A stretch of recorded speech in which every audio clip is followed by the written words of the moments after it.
Its phenomena have long confounded analysts. Predictions have been shattered by a wild reality. Imbalances reach extreme levels. Yes, we are talking about the Venezuelan economy. Targeted by merciless coercive measures, Venezuela went through a devastating recession that only recently began to be reversed. Where do things stand now? What are the dangers and the reasons for optimism? Let's look at the Venezuelan economy in a nutshell. The long road to recovery. Oil prices started a dramatic fall in 2014 to send the Venezuelan economy into a tailspin.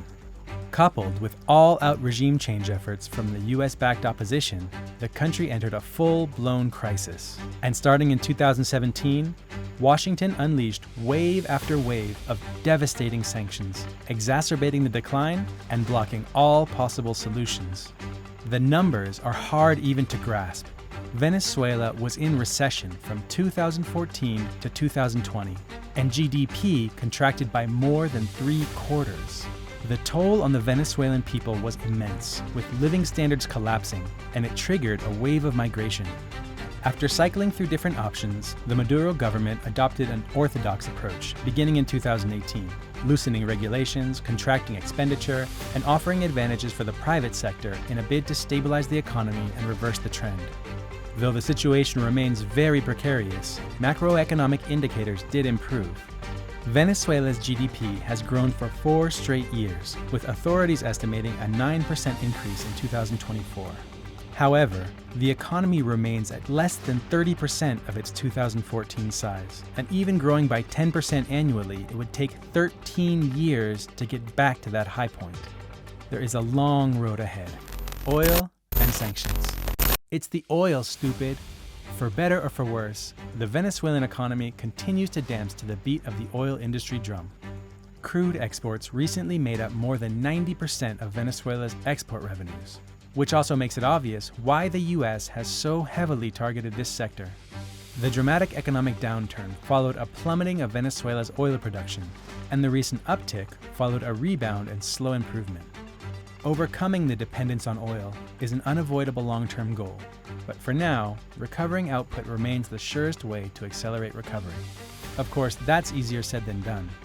US sanctions are especially designed to strangle the Venezuelan oil industry, cutting off access to credit, blocking diluent and spare part imports, targeting shipping companies and scaring investment away with threats of secondary sanctions. Even selling crude is an obstacle course, with Venezuela forced to levy discounts and resort to unreliable intermediaries. Sanctions are not going away anytime soon, and alternative trade and investment circuits, for example under the BRICS umbrella, are not around the corner. So Venezuela needs to power through, build its own capabilities, and resist surrendering too much sovereignty in dealing with foreign partners. The specter of inflation. The most visible and traumatizing aspect of Venezuelans' economic struggles has undoubtedly been inflation. During the worst of times, prices would go up multiple times a day, destroying purchasing power in real time.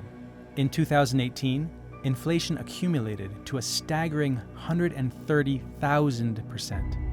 The Venezuelan government's orthodox plan included lowering wages, tightening spending, and freezing credit. Alongside improved oil revenues, the approach brought the spiral under control. By the end of 2024, inflation levels around 50% were the lowest in over a decade. Still, the danger is far from over. Historically, inflation has strongly correlated with the devaluation of the Venezuelan bolivar to US dollar exchange rate. Currency exchange schemes, which have always been a prime mechanism of accumulation for the Venezuelan bourgeoisie, are a constant source of economic instability. Since the second half of 2024, a black market exchange rate began to skyrocket, and this is the benchmark used by businesses to set cost structures. Whether it is to secure short-term speculative gains or lower labor costs, Venezuelan private actors have taken advantage of the lifting of forex controls to boost their profits. Prices began to rise again towards the end of the year, and while it's a far cry from the prior years, the danger signs are there. Wages, bonuses, and inequality. To say that Venezuela's sanction-hit economy has meant huge sacrifices for the working class would be an understatement. Families were thrown into a permanent struggle to meet the most basic needs, and migration placed a terrible strain on the social fabric. The Maduro government's efforts to tame inflation and revert the economic downtrend meant a near-complete erosion of salaries and pensions. But as the country returned to growth, authorities did not raise wages again. Instead, it increased and normalized non-wage bonuses.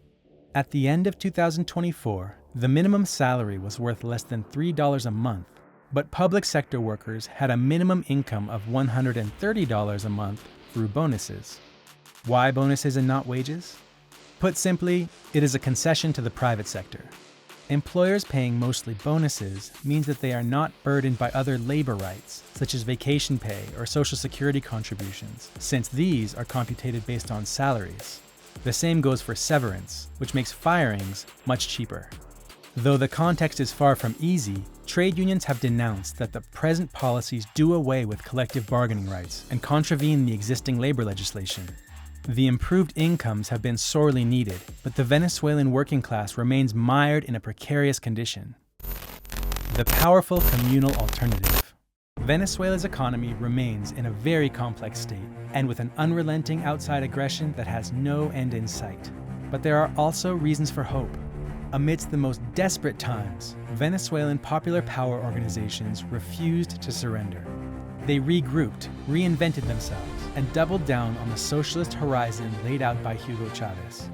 Communes and other organizations used their means of production to boost communities' food security, bought medicines with collective surpluses, and found ways to keep local services running.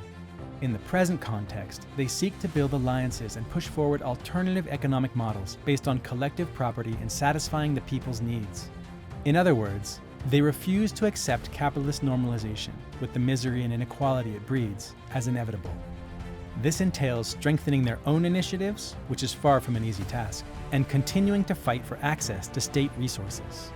While communal economies are still marginal and fledgling, they have a real impact in local terms. And more importantly, they offer a blueprint, not just to respond to the current crisis, but also to build a new kind of society.